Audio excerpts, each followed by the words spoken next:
All right.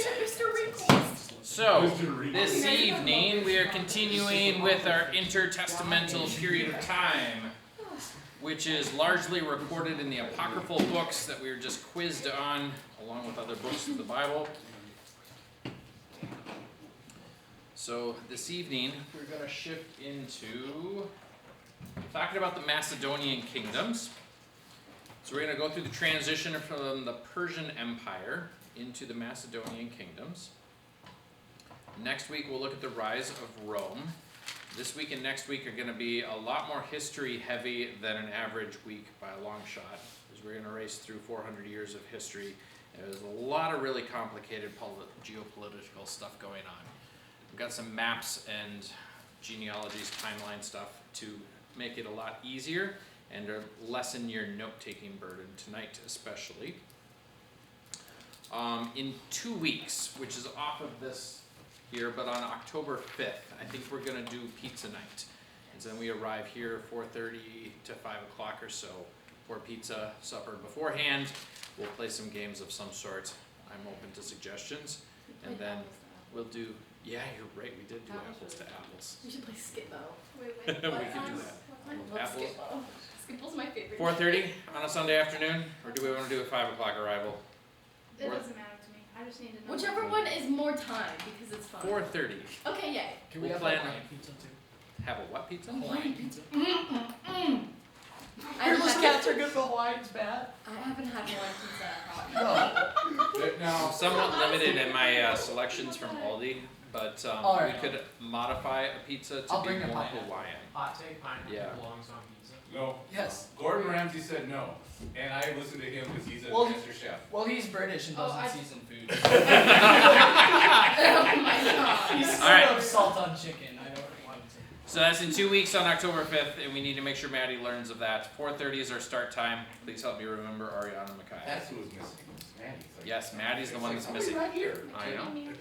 That's who it is. All right, so Persian emperors is who we're looking at first. This is gonna reflect a little bit back on the Old Testament, and we'll go in through the intertestamental time. And this handout that I'm giving you gives you most of the information you'll ever need to reference in the future, so you won't need to write everything down. But these are all the Persian emperors of the entire Persian Empire period. Thank you.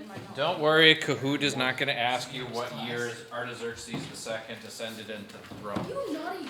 because that is not what we do. Documentary about Xerxes and the Battle of the Okay, so actually, Oh, and yeah. that's actually Yes. why I see this one. Yeah, that was awesome. All right. Yep, that is a, well, it's a genealogy or a timeline. It's kind of a hybrid. I'm so very sorry. Yep. Oh, sorry. Yes, you're welcome. Oh my gosh. All right, so the Persian Empire was the largest empire in the world up to this point. It stretched from Pakistan over to Libya. Is this a genealogy or a handout? It is a genealogy for our purposes. It is not strictly a genealogy. That is not all father to son relationships, but that is the lineage of the Persian kings.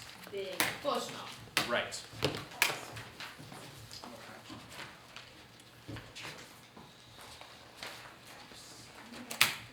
Now, for our purposes, we're actually going to look at Daniel chapter 11 and see how he was prophesying these coming into existence. So Daniel was an old man at the time the Persian Empire took over the Babylonian Empire. He had been serving in Babylon for 70 years at that point. He was a young man when he was taken there in exile, so he's got to be in the 85 to 95 range, depending how you describe young man. But anyway, so he's up there in years, and he has a few revelations about what is going to take place in the years to come. So this is about the year 536. And in Daniel chapter 11, verse 2, it says, "Now I will show you the truth. Behold, 3 more kings shall arise in Persia, and a 4th shall be far richer than all of them. When he has become strong through his riches, he shall stir up all against the kingdom of Greece. So when he was speaking this was when Cyrus the Great was on the throne. He was the one who ended the exile and decreed that the temple in Jerusalem should be rebuilt. So 3 more kings are Cambyses, Gautama, and Darius the Great. And then the Xerxes is the 4th one, who stirred up all against the kingdom of Greece. And I think you boys were referencing the Battle of Thermopylae. Yeah, That's that was the- Xerxes the second, right? Nope, No, that was Xerxes the Great. Okay. That was Xerxes the Great. Because he led one of the largest armies fielded in the world up to that point against the Greeks, and the Greeks defeated it. The army was so large that they would drink up all the water in rivers, and the rivers would fail, and they would need to find another river for the rest of the army to drink. I don't know if I want to ask Ryan. But there was somewhere between 1 and 5 million people, plus all the baggage train. Some people have estimated 20 million people, but that might be a little on the excessive side. Greece? To invade Greece. And they still fail? And they still failed. Against 300 people or whatever. How many Wait, didn't Greece only have like 300 The people? Spartans held them, they didn't. defeat Yeah. them, Oh, they The Right. Battle of Thermopylae, that was just holding them back. It was the Battle of Marathon that the Greeks actually defeated them. Right. And that was when, That one messenger ran. yep, the one marathon messenger and ran the died. marathon and died on the way back. Oh, that sucks. Yeah. Should've got That's why I don't Elliot do marathons. Kipchoge. Die on the way back. Should've got Let's see here. Alright, so looking at Cyrus the Great, he's mentioned in scriptures in Ezra 1:1. Just walking. It says, in the first year of Cyrus king of Persia, that the word of the Lord by the mouth of Jeremiah might be fulfilled, the Lord stirred up the spirit of Cyrus king of Persia so that he made a proclamation throughout all of his kingdom and also put it into writing.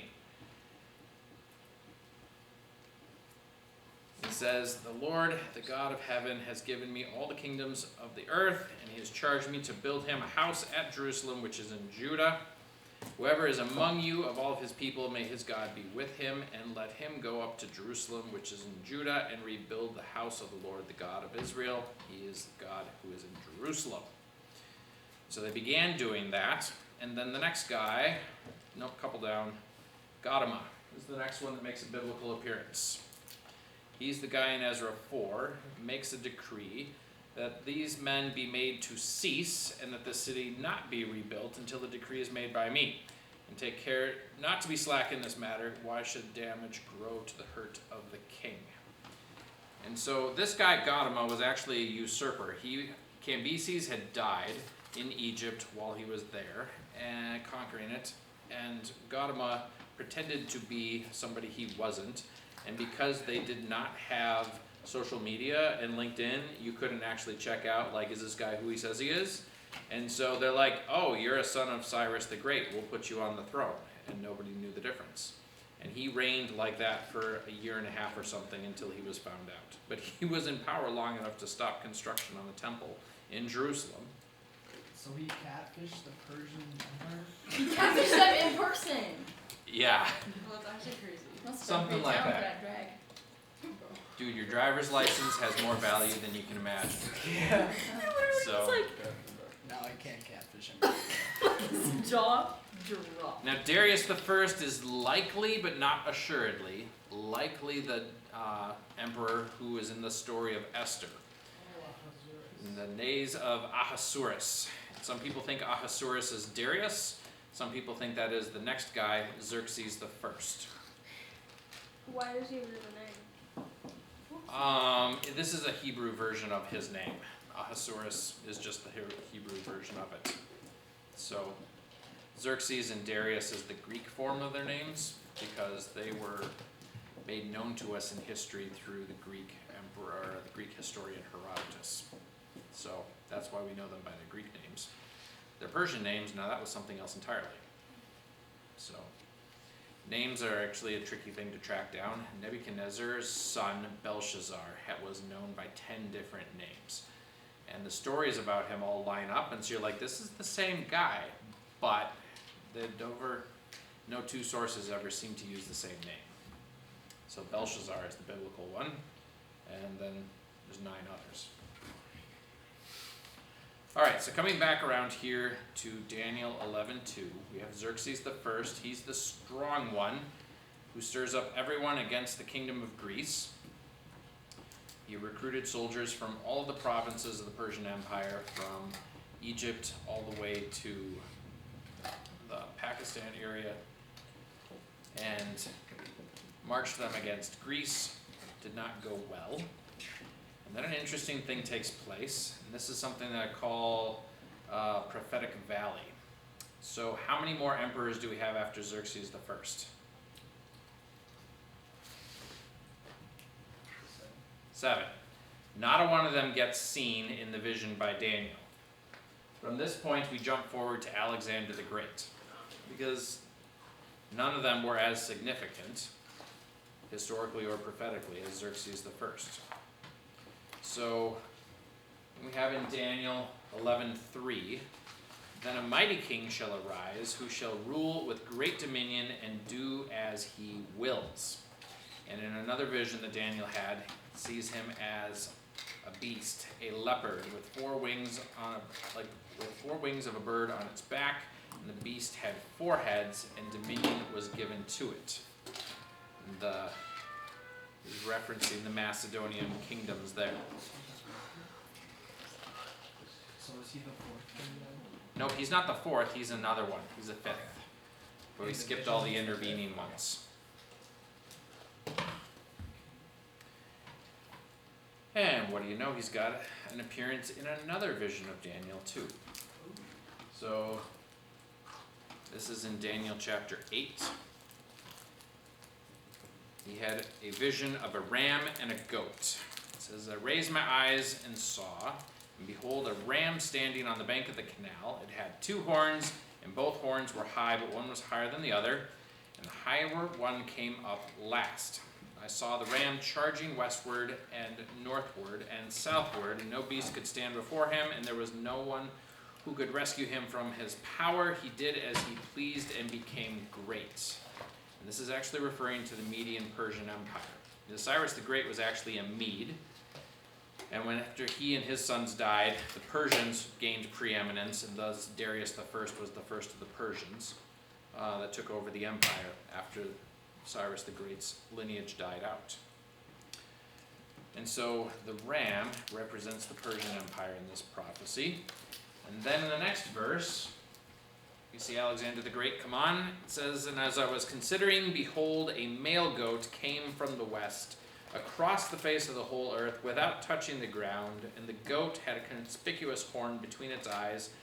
He came to the ram with the 2 horns that I had seen standing on the bank of the canal, and he ran at him in his powerful wrath.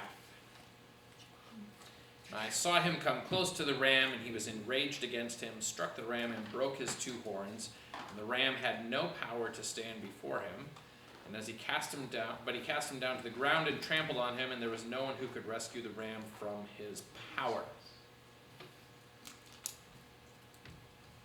And then in verse 8, then the goat became exceedingly great, but when he was strong, the great horn was broken, and instead of it there came up 4 conspicuous horns toward the 4 winds of heaven. So now I have more handouts. Say what? The symbolism of the last verse we'll get to in a minute. Yep, that is a great question. I wonder if this is why for word. Honestly, I wonder if this is why for just symbols. Perhaps. So this map shows the conquest of Alexander the Great, and if you look in there closely, you can actually follow the track of his army as it conquered the Persian Empire by year, and there's a few battles on there. The Persian emperor at this time was Darius III, and he was defeated every single time he went up against Alexander the Great. And Alexander the Great chased him all the way into what's now modern-day Afghanistan and defeated him there. And then Alexander the Great decided there's more land over here, so we should keep conquering. And so he actually pushed the boundaries of the empire further east. He took over most of modern-day Pakistan and added that to his empire as well. This is the Indus River civilization that grew up there. And he wanted to keep conquering across India, but his men were growing weary of fighting endless battles because they had been on the march for about 13 years at this point in time, and they wanted to start heading back west. So they turned around. Alexander the Great actually never made it back to Macedonia. Let's see here. Jump forward here. So Macedonia is the red zone there in what is now today northern Greece. And the Macedonians had a Greek culture that they had adopted from the Greeks, but they were not actually Greek originally. They were considered barbarians by the Greeks. The Greeks fought amongst themselves so much they lost a lot of power, and so the Macedonians ended up conquering them under Alexander the Great's father, Philip II, I believe was his name. Yep. He conquered Thessaly, and the orange and the yellow down there is Athenian Greek. And then it was from there that he launched his rampage eastward across the entire length of the Persian Empire. And let's see what's next here.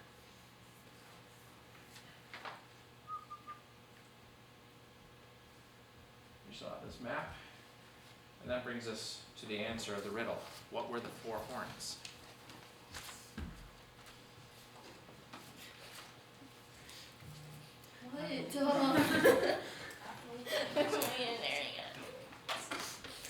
So these got mentioned in a couple different prophecies by Daniel.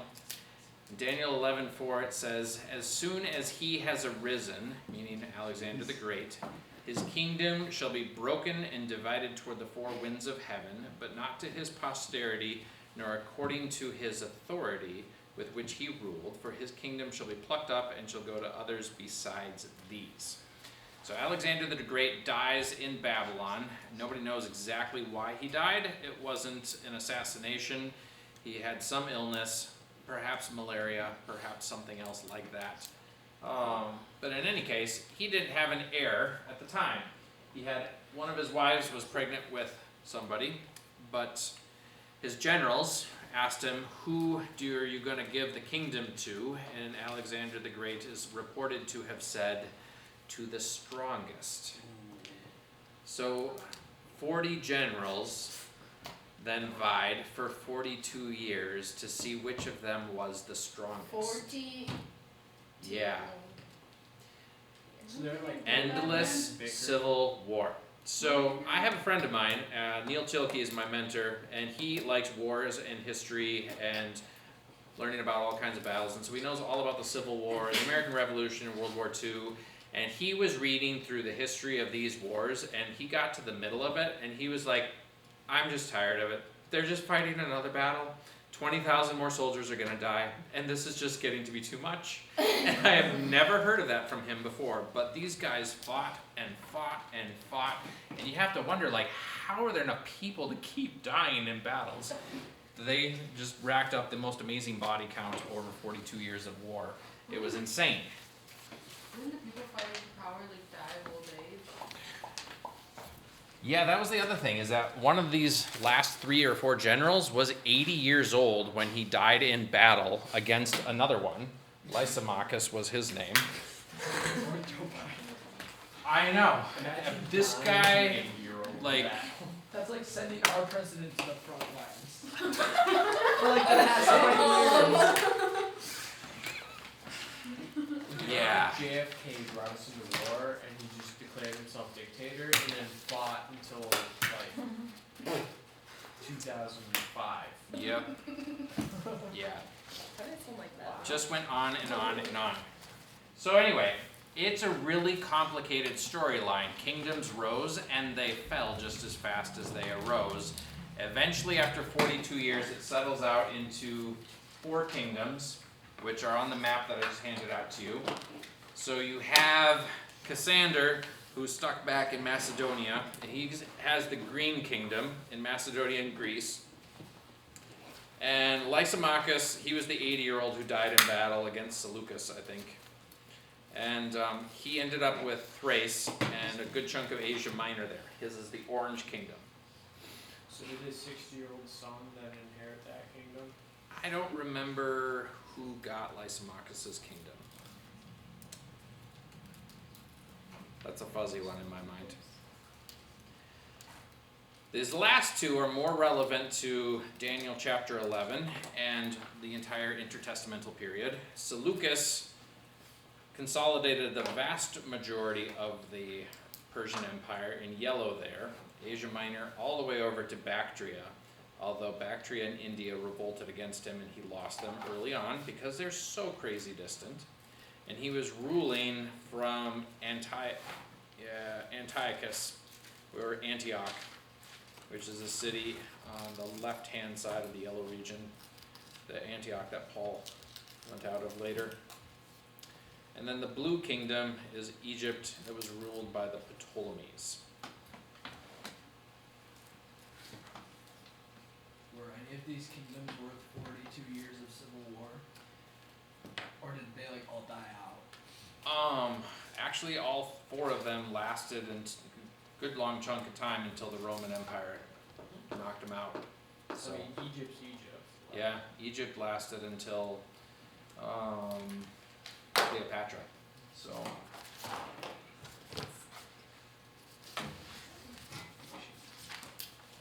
alright, so the Seleucid Empire is known as the Kingdom of the North.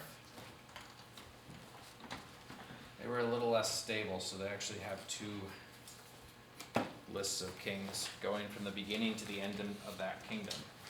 This is one of the four Macedonian kingdoms.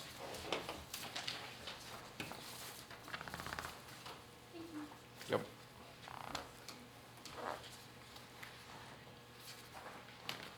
So that one you're going to want to keep handy to reference through coming slides. This one we're not actually going to use today, but so you can keep it in place and have it next week. I'll get it out to you.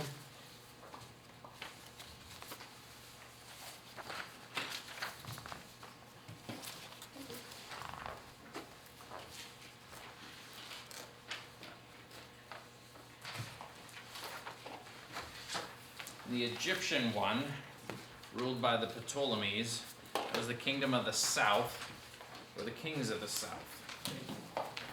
Now, why do you suppose these are the kings of the north and the kings of the south?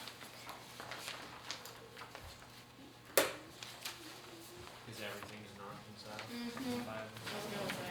What are those? There's probably props This would be associated. genealogy. Go ahead. Keep the kingdom of Yep. Keep the kings of the north 1 and the kings of the south handy to reference here for a little bit. It'll reduce your note-taking load. Hey, put that back. Thank you.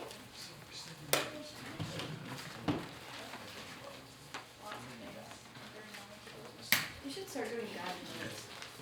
Alright, so start doing what? Guided notes. Guided notes. Like fill in the blank. No. Do what? You should do what you do for your sermons, where we have a little Oh my slide god, and what we is put all notes on the this? side. What is all this? Uh-huh. You can have been getting the things I've been passing out to you. Wait, no, this is all yours. I have all this.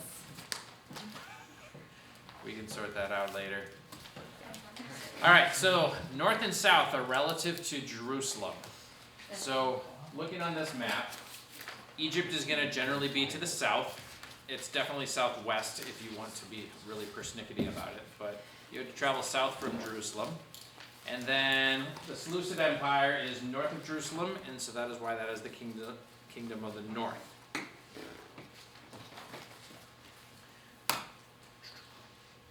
And Daniel continues and talks about each of these. Going on here.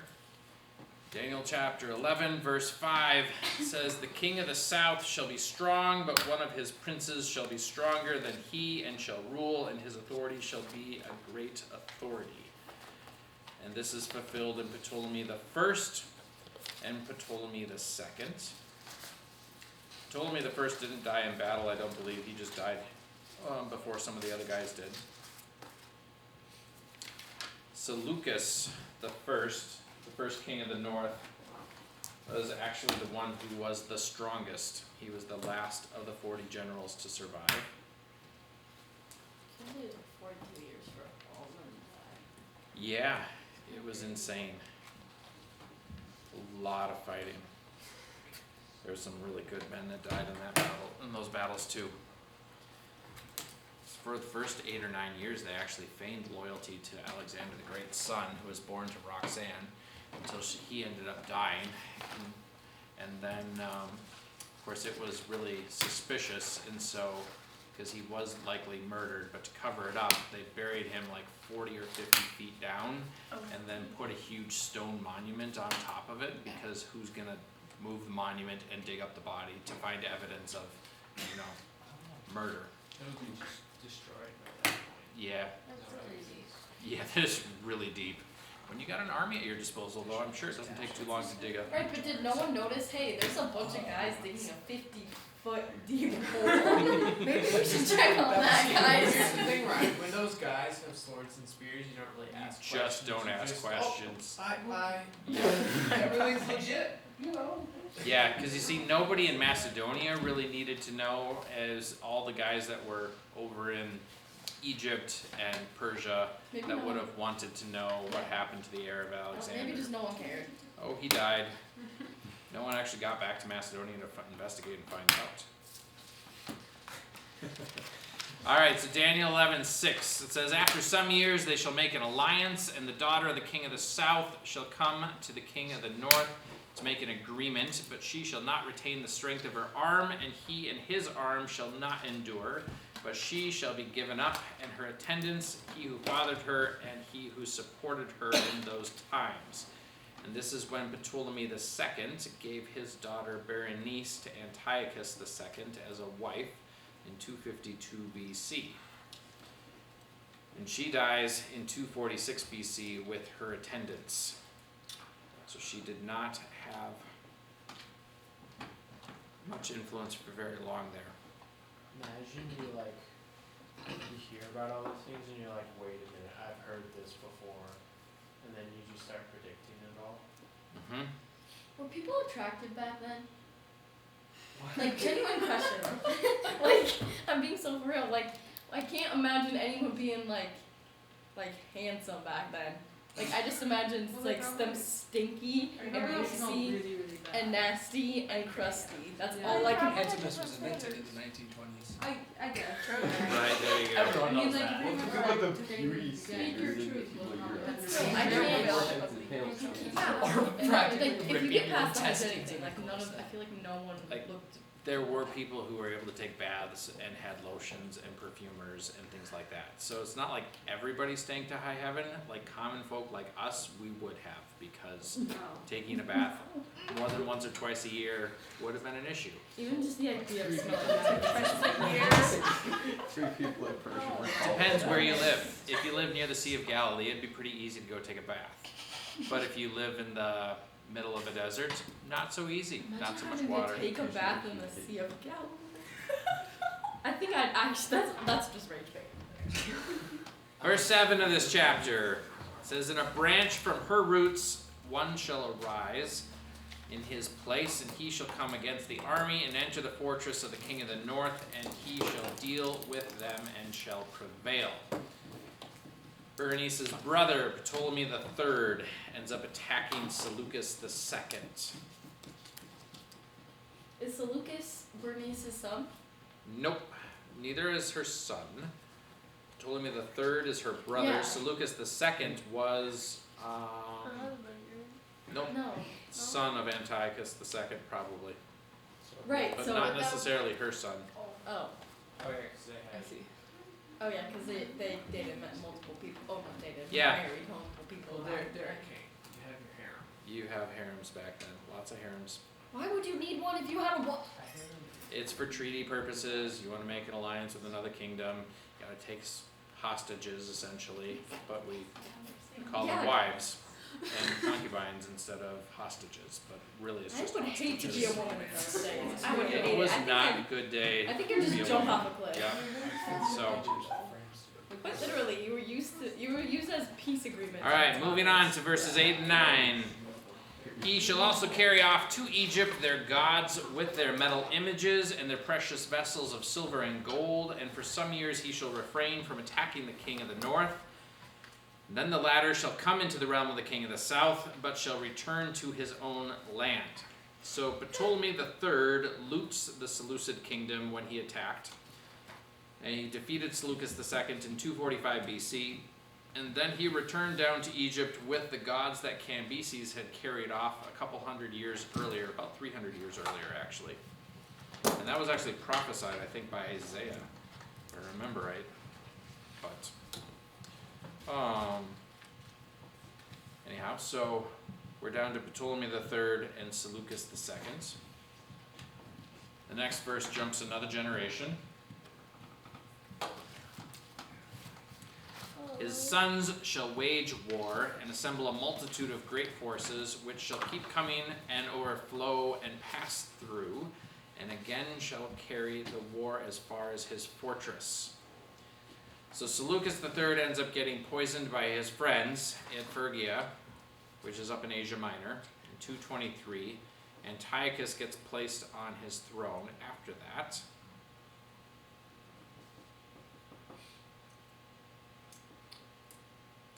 That is Antiochus III.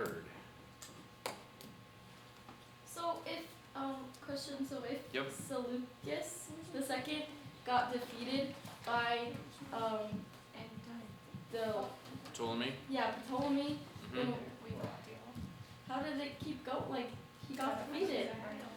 You don't necessarily take your sons into battle with you, and so the successor may be somewhere else in the kingdom, and then the generals go find him and put him on the throne. Now he rules. Mhm. You can lose a battle without having your dynasty completely taken out. Okay. So, You can lose battle and still survive. yeah, that's the other thing. You can lose battles and still win. So, or still be alive. Sorry, it's been a long day. Indeed. Verses 11 and 12 says, Then the king of the south, moved with rage, shall come out and fight against the king of the north, and he shall raise a great multitude, but it shall be given into his hand. And when the multitude is taken away, his heart shall be exalted, and he shall cast down tens of thousands, but he shall not prevail. This is when Ptolemy IV defeats Antiochus the Great, which is Antiochus IV. Fails to capture him, though, and they end up concluding a peace treaty in the year 217 BC.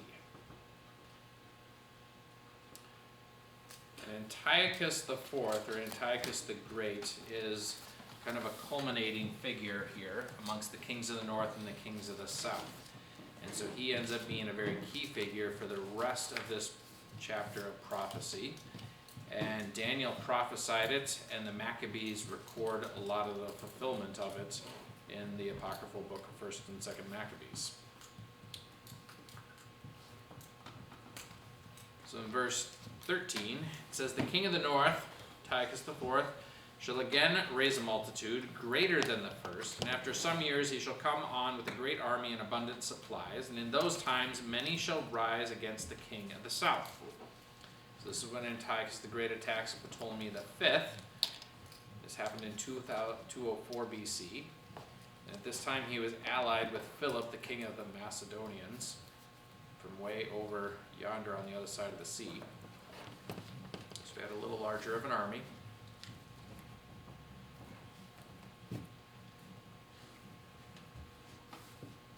And then it says, Philometer. The guy's name is Philometer. Philometer. Philometer, that was how the ancient historians kept them straight. Oh, they named them? They gave them surnames, nicknames. Philopater? Philometer. Yep. Or- okay. Philo means love. So Philopater is the loved father or lover of his father. And the mater, I don't remember what that one means. Lover of his Everybody loves tomatoes. It's a brotherly love. Oh. Not that kind of love. Alright. Verse 14b, and the violent among your own people, so this is referring to the Jews, shall lift themselves up in order to fulfill the vision, but then they shall fail. And the high priest in Jerusalem, Onias, fled to Egypt with a lot of Jews, and they actually built a replica of Solomon's temple and the second temple in Egypt in 170 BC. This was prophesied by Isaiah. You want to look that one up for us, Micaiah? Isaiah 19:19. So this temple actually stands for 243 years, and it's around while Jesus is on earth, and that would take it almost to 100 AD. And it ends up getting destroyed by Vespasian in Rome during the First Jewish War, because he wanted to wipe out all centers of Judaism, and so he destroyed the one in Jerusalem, and then he was like, there's another one down in Egypt, we're going to get rid of that one too. What you got, Micaiah? Unless show me to read. Verse 19, unless you need context. In that day there will be an altar to the Lord in the midst of the land of Egypt, and a pillar to the Lord at its border. Altar to the Lord in Egypt. It's prophesied by Isaiah about 500 years before it was fulfilled. Maybe 600 actually. And that actually takes place during this period of time. Daniel references it too.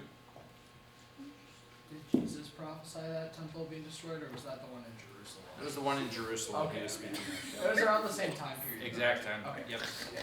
3 years difference. Oh, So. okay. Verse 15 of Daniel 11 says, Then the king of the north shall come and throw up siege works and take a well-fortified city, and the forces of the south shall not stand, or even his best troops, for there shall be no strength to stand. And this is when Antiochus the Great besieges General Scopas of the king of the south, I believe. And this is in Sidon, a city just to the north of Israel. That city fell to Antiochus 198 BC, I believe. And then this is where it starts connecting to Jerusalem. So you notice all these kings of the north and south are marching back and forth. Guess where they had to march across every single time? Yep, Judea and Jerusalem. And so the Jews who were back there had to live through all these armies going back and forth. And we forget about army supply lines in the old days. How did the army supply themselves? The plunder and land.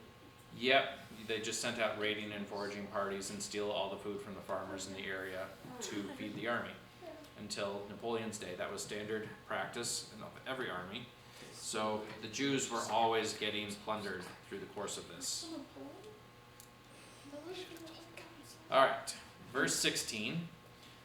But he who comes against him shall do as he wills, and none shall stand before him, and he shall stand in the glorious land with destruction in his hand. And this is when Antiochus the Great marches into Judea in 198 BC. This is getting close to the time of the Maccabees.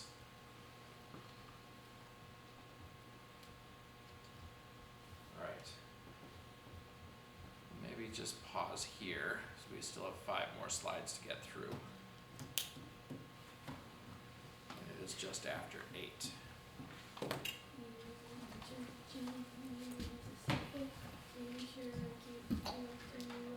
Alright.